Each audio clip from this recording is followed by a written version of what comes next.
Bonjour à toutes et à tous et bienvenue sur la chaîne éducative. S'adressant aux apprenants de la 4e année secondaire, toutes sections confondues, cette présente séquence d'apprentissage se réfère au thème numéro 1 de votre programme officiel, qu'est la reproduction humaine et santé, dont le premier chapitre s'intitule « La fonction reproductrice chez l'homme ». Les différentes notions auxquelles vous serez initiés seront présentées par Madame Kamoun Majda, professeure principale émérite de SVT, exerçant au lycée Manzaneuf, sous l'assistance pédagogique de Madame Sondsejbara, inspectrice principale des écoles préparatoires et des lycées à Tunis 2. Cette séquence d'apprentissage s'intitule « La fonction endocrine du testicule ». Mais avant d'aborder ce thème, essayons de faire une petite évaluation des prérequis afin d'acquérir certaines notions. On se propose alors de compléter le tableau suivant par ce qui convient. Il s'agit là d'un petit tableau comparatif entre l'enfant et l'adulte selon 3 critères: la taille du tractus génital, la pilosité au niveau du pubis, des aisselles et la barbe, ainsi que la forme et la taille du corps. En complétant ce tableau, vous serez en mesure de déterminer certaines manifestations de la puberté chez l'homme. Je vous rappelle que le tractus génital est de petite taille chez l'enfant. Par contre, chez l'adulte, sa taille augmente considérablement. En effet, les testicules augmentent de taille et deviennent sécrétrices de spermatozoïdes. Les glandes annexes deviennent volumineuses et sécrétrices de la phase liquide du sperme ou liquide séminal. Le pénis et la verge, devient de plus grande taille, exerçant sa fonction de copulation. Concernant la pilosité, je vous rappelle que le corps de l'enfant ne présente pas de poils. Par contre, chez l'adulte et dès la puberté, la densité des poils augmente au niveau du pubis, des aisselles et de la barbe. Le thorax et les 4 membres se couvrent également de poils. Comparé à la forme peu développée du corps de l'enfant ainsi que sa petite taille, on constate chez l'adolescent une augmentation de la croissance, d'où l'augmentation de la taille générale du corps, un développement musculaire important, un élargissement des épaules, ce qui se manifeste par une forme particulièrement développée du corps. On résume donc ce tableau en disant que la puberté est une période de la vie au cours de laquelle le corps de l'enfant subit de nombreuses transformations anatomiques, physiologiques et même psychiques pour acquérir la fonction de reproduction. Ainsi, les caractères sexuels secondaires apparaissent et les organes reproducteurs deviennent fonctionnels. On enchaîne maintenant avec le document suivant qui représente une coupe transversale simplifiée d'une portion de testicule d'un homme. Première question. Annotez les éléments de 1 à 10 et indiquez ce que représentent les zones A et B. Pour répondre à cette question, on est amené à compléter la légende de 1 à 10 et de donner un nom aux 2 zones présentées sur le schéma. L'observation de cette coupe partielle de testicules permet de déterminer 2 zones qui sont la zone A correspondant à la portion du tube séminifère, la zone B qui correspond au tissu interstitiel. Ce dernier occupe les espaces séparant les tubes séminifères et il est formé par des capillaires sanguins entourés de cellules de Leydig. On remarque également que chaque tube séminifère est bordé par une membrane épaisse, appelée gaine conjonctive ou lame basale. L'intérieur de la portion du tube séminifère et plus précisément au niveau de la paroi montre 2 types de cellules.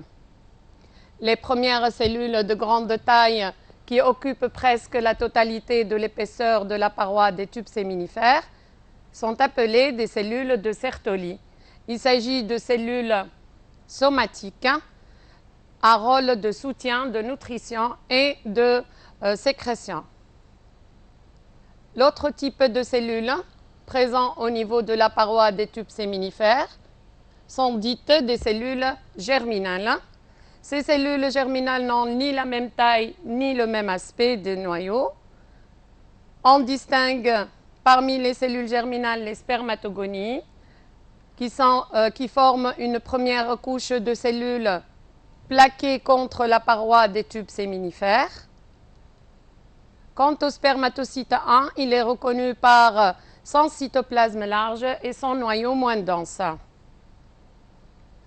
En se dirigeant vers la lumière du tube séminifère, le spermatocyte 2 sont des cellules généralement groupées par deux et de plus petite taille, alors que les spermatides sont les cellules les plus petites et les plus proches de la lumière du tube séminifère. Dernière catégorie de cellules germinales sont les spermatozoïdes ou gamètes mâles. Il s'agit de cellules sexuelles différenciées formées par une tête, une pièce intermédiaire et un flagelle. Vous remarquerez que certains de ces spermatozoïdes sont implantés par leur tête au niveau du cytoplasme des cellules de Sertoli, alors que d'autres se trouvent libres dans la lumière des tubes séminifères. On passe maintenant à la deuxième question concernant le même schéma. Il s'agit de justifier s'il s'agit de testicules d'un homme pubère. Afin de répondre à cette question, on va essayer de chercher des indices schématiques pouvant justifier l'acquisition de la puberté chez cet homme. L'observation avertie de ce schéma montre les différentes catégories de cellules germinales peuplant la paroi des tubes séminifères, mais surtout la présence des spermatozoïdes au niveau de la lumière des tubes séminifères, ce qui va justifier l'acquisition de la puberté chez l'homme. Troisième question. Identifier le phénomène qui aboutit à la formation de la cellule 9 ou spermatozoïde à partir de la cellule 5 ou spermatogonie. Je vous rappelle la signification du verbe d'action identifier qui correspond à nommer le phénomène et apporter une justification. Essayons donc de donner un nom au phénomène qui se déroule au niveau de la paroi des tubes séminifères en allant de la membrane basale vers la lumière. C'est la spermatogenèse. Ce phénomène correspond à l'ensemble de 4 étapes successives. Je vous rappelle dans l'ordre la phase de multiplication, la phase d'accroissement, la phase de maturation et de différenciation. Au bout de ces 4 phases, il y a transformation des spermatogonies ou cellules souches diploïdes en cellules sexuelles mûres haploïdes appelées spermatozoïdes. La spermatogenèse se déroule au niveau de la paroi des tubes séminifères de manière centripète et se fait de la puberté jusqu'à la vieillesse. Chez l'homme, la spermatogenèse dure 74 jours. Je vous rappelle que les différentes notions qu'on vient de voir ont déjà fait l'objet d'une séance d'apprentissage précédente que vous pouvez visionner pour plus de détails. On termine par la dernière évaluation des prérequis et on se propose de rappeler la définition d'une hormone tout en présentant un schéma simplifié qui illustre son mode d'action. Donc, qu'est-ce qu'une hormone? L'hormone est une substance ou messager chimique qui est sécrétée par une cellule endocrine activée. Elle est libérée dans le sang, agit donc à distance et à très faible dose, sur des cellules cibles qui possèdent des récepteurs spécifiques capables de la fixer. La formation de complexes hormones-récepteurs selon le modèle clé-serrure permet de modifier l'activité de la cellule cible. Ainsi, on a répondu à la question en montrant le mode d'action d'une hormone. Mais une remarque s'impose concernant la modification de ce mode d'action selon la nature chimique de l'hormone. En effet, quand il s'agit d'une hormone stéroïdienne ou lipidique, étant lipophile, cette substance traverse facilement la double couche lipidique formant la membrane cytoplasmique pour retrouver des récepteurs spécifiques intracytoplasmiques. Ainsi, la formation de complexes hormones-récepteurs au niveau du cytoplasme est suivie du passage dans le noyau, ce qui entraîne l'activation ou l'inhibition de certains gènes, d'où la modification de l'activité cellulaire. Par contre, lorsqu'il va s'agir d'une hormone protéique telle que l'insuline ou le glucagon, intervenant dans la régulation de la glycémie, par exemple, les récepteurs spécifiques sont situés à la surface de la membrane cytoplasmique. La formation de complexes hormones-récepteurs permet une activation enzymatique, d'où la modification de l'activité de la cellule cible. Afin d'aborder le thème de la fonction endocrine du testicule, posons notre problème scientifique de la séquence. Quelles sont les structures testiculaires qui assurent la fonction endocrine du testicule? Pour répondre à cette question, on se propose de réaliser la première activité de notre séance d'apprentissage que je vous demande de lire ensemble. Dans le but de préciser les rôles des deux structures testiculaires, on réalise l'observation microscopique d'une coupe transversale de testicules chez un homme normal et chez un autre cryptorchide. Le document présente donc les deux coupes transversales d'une portion de testicule. La première est réalisée chez un individu normal, alors que la seconde est réalisée chez un individu cryptorchide. Ainsi, la question proposée dans cette activité numéro 1 est comparer la structure testiculaire de l'individu cryptorchide à celle de l'individu témoin. Je vous rappelle la signification du verbe d'action comparer qui correspond à dégager les points en commun et les points de différence entre les deux éléments comparés. Mais avant de répondre à cette question, essayons d'abord d'identifier qu'est-ce qu'un individu cryptorchide. La cryptorchidie est une anomalie qui affecte la descente des testicules de la cavité abdominale vers les bourses ou scrotum au cours de la vie fœtale, ce qui soumet les cellules germinales à des températures relativement élevées, supérieures à 35 degrés, et empêche leur développement normal. Si aucun traitement n'est réalisé, l'individu présente des caractères sexuels secondaires normalement développés à la puberté, mais il reste stérile. Comme vous pouvez le constater, les testicules non descendus gardent une position intra-abdominale, ce qui fait que les bourses ou scrotum restent vides. La légère augmentation de la température au niveau de l'abdomen par rapport à la position extra-abdominale des testicules bloque alors la spermatogenèse. Revenons au document présentant les coupes transversales.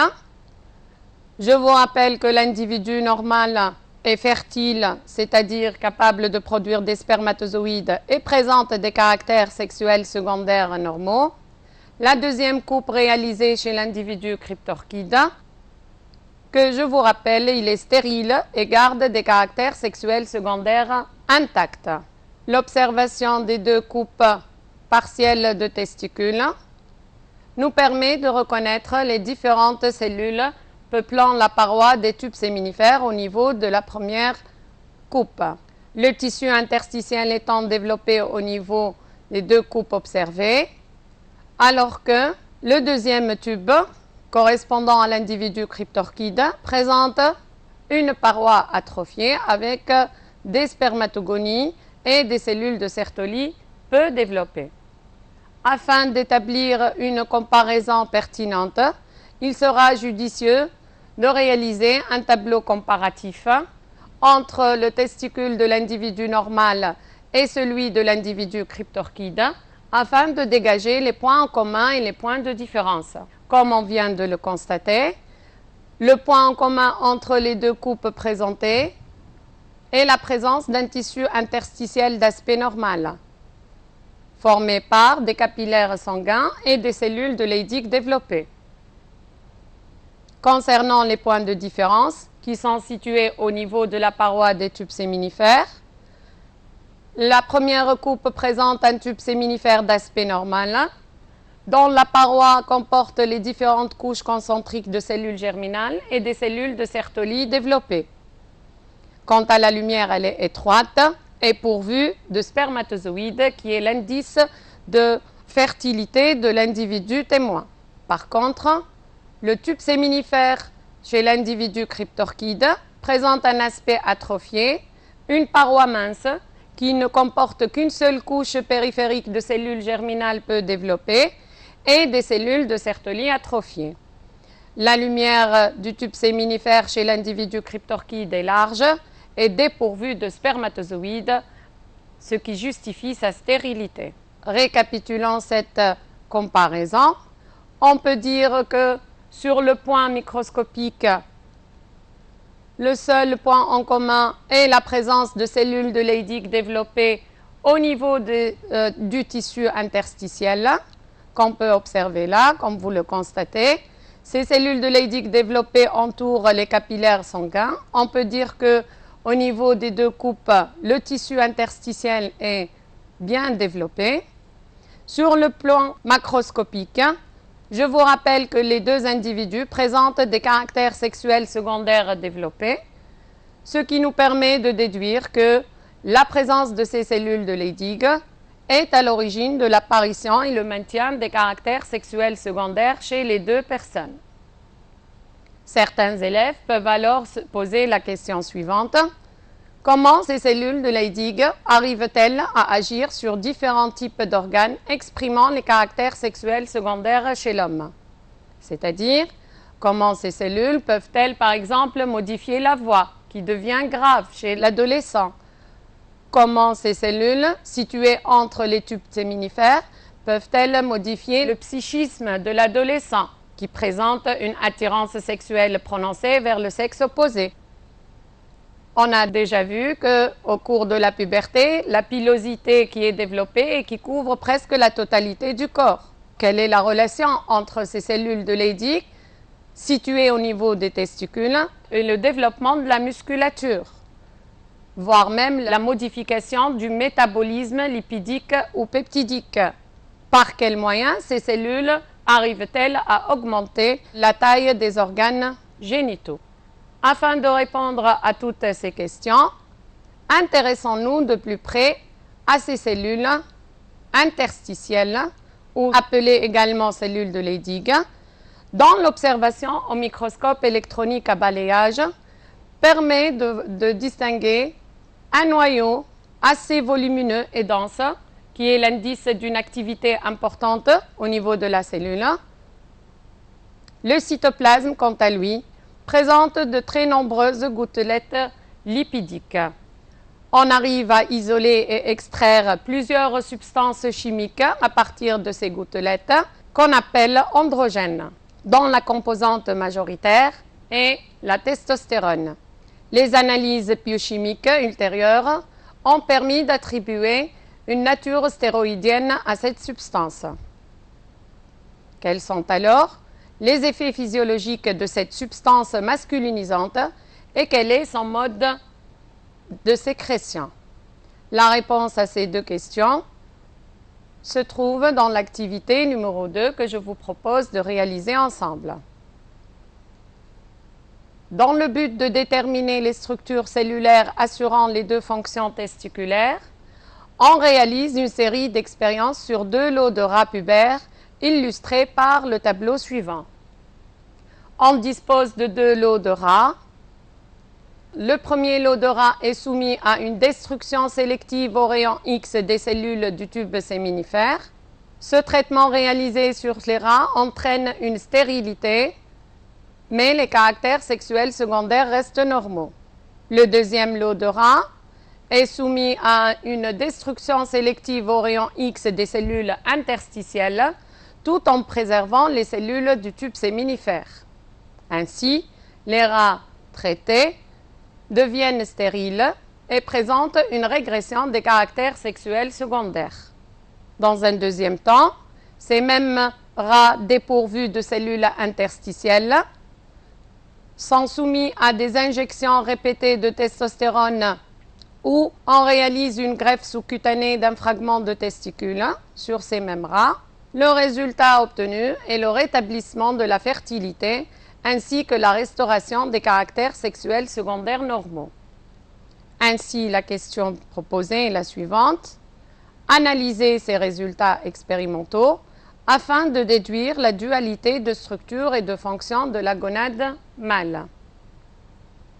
En réponse au verbe d'action analysé, il s'agit là, dans le cas des expériences, de dégager une relation entre les conditions expérimentales et les résultats obtenus dans le but de déterminer une petite conclusion. On peut donc, concernant par exemple le premier lot de rats, on peut dire que la destruction sélective au rayon X des cellules du tube séminifère, tout en préservant les cellules interstitielles, a entraîné la stérilité, mais les caractères sexuels secondaires normaux n'ont pas été modifiés. La rédaction de notre réponse peut se formuler ainsi. Concernant le premier lot, la destruction sélective au rayon X des tubes séminifères entraîne la stérilité des rats, mais les caractères sexuels secondaires restent normaux. On peut donc déduire que les tubes séminifères sont responsables de la fertilité, mais n'ont pas d'effet sur les caractères sexuels secondaires, ce qui correspond à la fonction exocrine du testicule. Par rapport au deuxième lot, dans un premier temps, la destruction sélective au rayon X du tissu interstitiel entraîne la stérilité et la régression des caractères sexuels secondaires. Donc, comme on vient de le constater dans cette analyse, malgré que le tissu interstitiel, que les cellules du tube séminifère sont intactes, les rats deviennent stériles. On peut donc déduire que le tissu interstitiel contrôle les caractères sexuels secondaires et intervient dans la production des spermatozoïdes. La dernière expérience réalisée sur le deuxième lot de rats, qui sont dépourvus de cellules interstitielles, peut être analysée de la sorte. Les injections de testostérone à ce lot de rats ou la greffe sous-cutanée d'un fragment de testicule permettent le rétablissement des fonctions testiculaires. Je vous rappelle que lorsqu'on réalise des expériences d'injection ou de greffe, le seul moyen de communication entre les substances injectées ou l'organe greffé est une relation sanguine.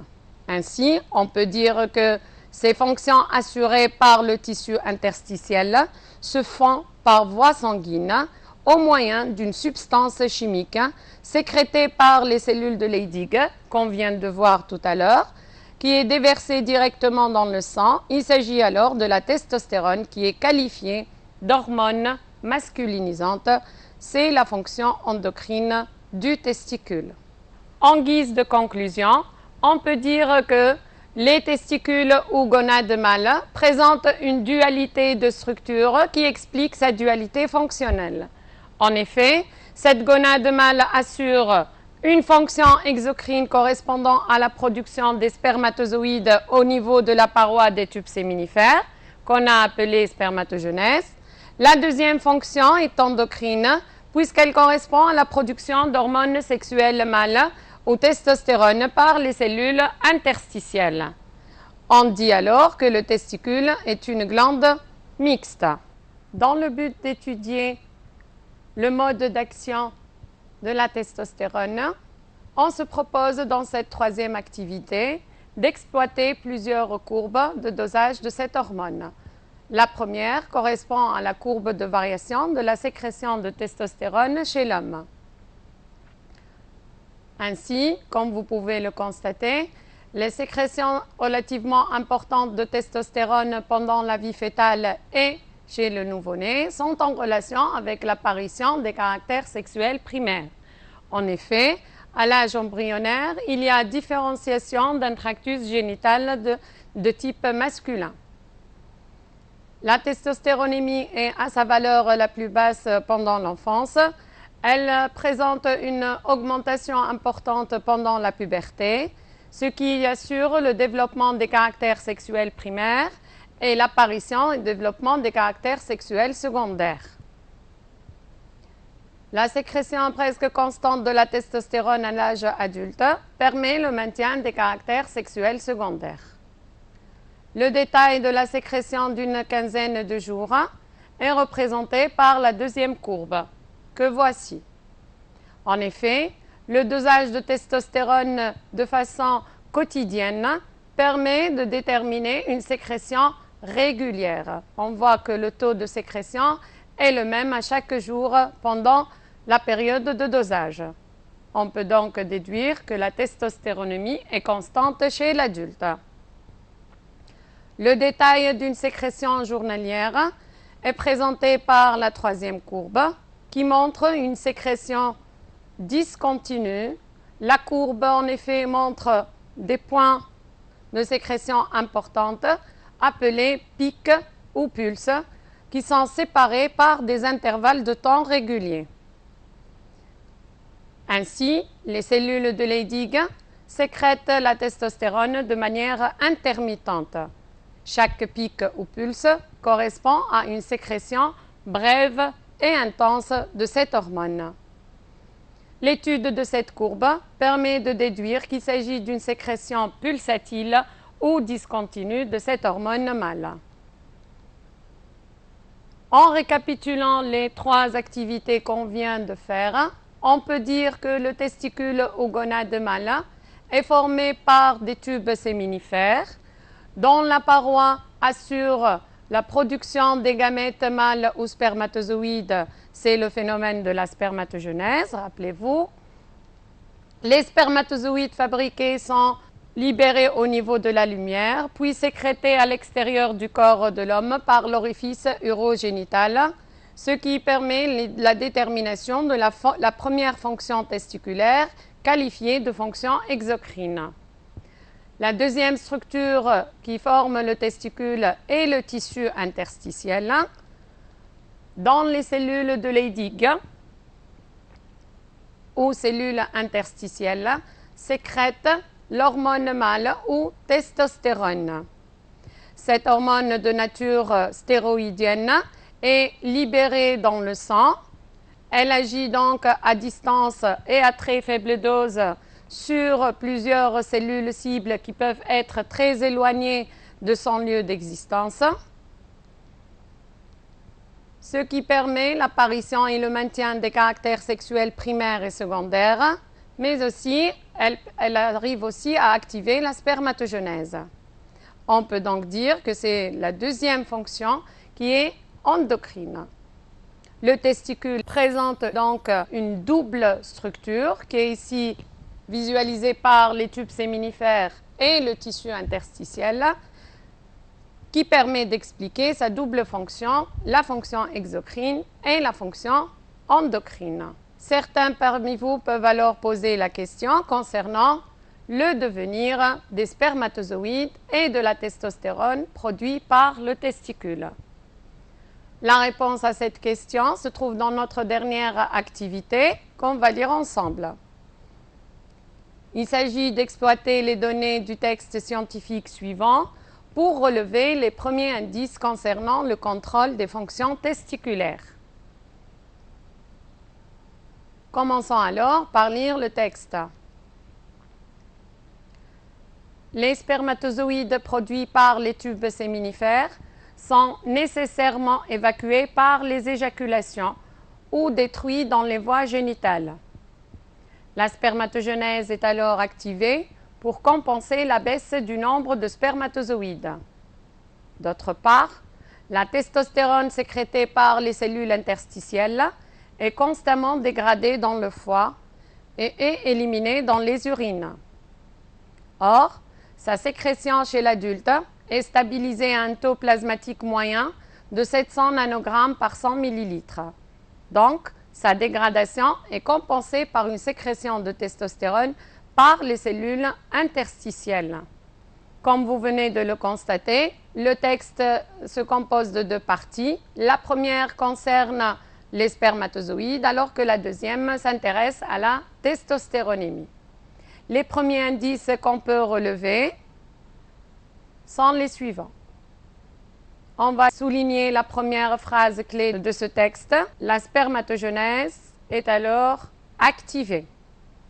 Cela laisse à dire par quel organe se fait cette activation de la spermatogenèse ou justement de quelle façon se fait l'activation de ce phénomène au niveau de la paroi des tubes séminifères.